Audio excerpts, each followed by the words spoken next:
Welcome to Sacred Rest. This is a life story about duck problems. One beautiful afternoon, my wife had been visiting her sister Tammy and was putting the kids in the car to drive home. They started the drive in a rather rural-type farming area with little traffic. With the kids buckled up, all doing their own thing in the back seat, my wife saw up ahead a sweet mama duck starting to cross the road with her ducklings following closely behind. My wife was so excited at this rare and innocent scene and was anxious for the kids to experience it as well. So naturally, she hollered, "Duck!" Without hesitation, my second oldest daughter, Keely, who was about 5 or 6 at the time, immediately put her head to her knees in a protective position, bracing for impact like they show you during the airplane safety trainings. She was being obedient to her mom's command to duck. Oh, the innocence of a child. Keely was quickly obedient, not asking, not looking, just trusting her mom's command to keep her safe, because of course something dangerous was coming. Shortly after, the family all had a good laugh and were able to enjoy the scene of a mama duck and her babies carefully crossing the road, unaware of the fun and life lesson they created. For Keely, following that command of her mom was instant, instinctual, without question or reservation. For Keely, her safety was at stake. As it relates to us and God's commandments, our safety and spiritual well-being are at stake as well. Some people see the commandments as a list of can't-dos, rather than promises of, "You can do more with me, your loving Father." These people have duck problems. They don't like anyone, including God, telling them what to do. Simply put, God asks us to be obedient so that He can bless us. It really is all about love, spiritual safety, and increased freedom. Keeping God's commandments is a sign from us that we love and honor Him. He promises us in return that He will love us, bless us, and be close to us. John 14:23 makes this clear. Quote, "Jesus answered and said unto him, If a man love me, he will keep my words, and my Father will love him, and we will come unto him and make our abode with him." End quote. Where Jesus stated it very clearly in John 14:15, quote, "If ye love me, keep my commandments." End quote. In my view, my obedience to God is the highest expression of my love for Him, and in turn, He blesses me incredibly. I have the ability to feel His Spirit and be free to become who He wants me to be. This idea is illustrated in a story told of a parent and a child out for a day of kite flying. As the kite catches the wind, it begins to climb higher and higher into the sky, doing what a kite should be doing, soaring high, because a kite isn't being a kite in a box on the ground. Eventually, all of the string was let out and the child squealed for the kite to go higher.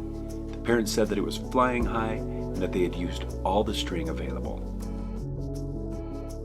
The child then said that the string was keeping the kite down and asked somewhat impatiently for the parent to cut the string so the kite could fly even higher. The wise parent then said, "My dear child, the same string that restricts the kite also keeps the kite up, giving it freedom so that it can fly. Cutting the string would only cause the kite to come crashing down to earth." My friends, a loving God gives us string or commandments so that we can all fly high every day, enjoying the freedom to act and move in the Spirit. It is when we become short-sighted and cut our ties to God that we come crashing down and even sometimes resentful towards God, as if He's to blame for our troubles. He truly wants us to ride high. Listen to these words in Deuteronomy 28:1. Quote, "And it shall come to pass, if thou shalt hearken diligently unto the voice of the Lord thy God, to observe and to do all His commandments which I command thee this day, that the Lord thy God will set thee on high above all nations of the earth." End quote. True freedom requires us being truly obedient to His laws and commandments. It is just that simple. Now, I didn't say it was simple in practice, but as we practice daily to be more obedient, God more fully clears our path from satanic stumbling blocks. Let's think about it this way. Imagine you're in a car in the middle of rush hour, and you pull up to a multi-lane intersection packed with traffic. Now imagine if I could snap my fingers and remove all driving rules for everyone. No stoplights, no signals, no signs, no lines, and no rules. Just every person for themselves. At first that might sound exciting, But as much as people complain about traffic laws and speed limits, etc., without these in place, nobody could move. There would be absolute chaos. No right of way, no direction, no progress. But God's commandments show us the right way, the right direction, and keep us progressing forward. In reality, commandments are there to keep us safe and are a sign of God's love to us. They simply designate which choices are correct in a given set of circumstances so that people can progress and move forward instead of being stopped or damned in their progression. Our acceptance and love of His laws and commandments is our sign to God that we love Him. Some say God's commandments are restrictive.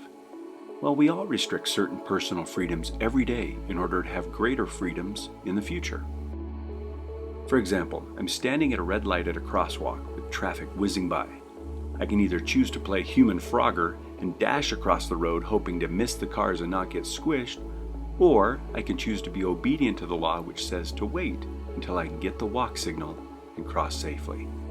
I'm choosing to restrict my freedom of movement in the short term so that I don't end up without the ability and freedom to move at all in the long term because of a crushing accident. It is the same reason I choose to wear a seatbelt when I drive my car. It does restrict my movement in the vehicle a bit and can be slightly uncomfortable at first and maybe even wrinkles my clothes. But the hope in being obedient to that law is about future safety and the ability to continue to move and have more days on this earth in case of an accident. The counsel in Deuteronomy 5:33 makes so much sense in this light. Quote, "Ye shall walk in all the ways which the Lord your God hath commanded you, that ye may live, and that it may be well with you, and that ye may prolong your days in the land which ye shall possess." End quote. My friends, our goal is to not have duck problems, to not have obedience problems. My invitation to all of us is to not only be quick to obey, but learn to love God's commandments.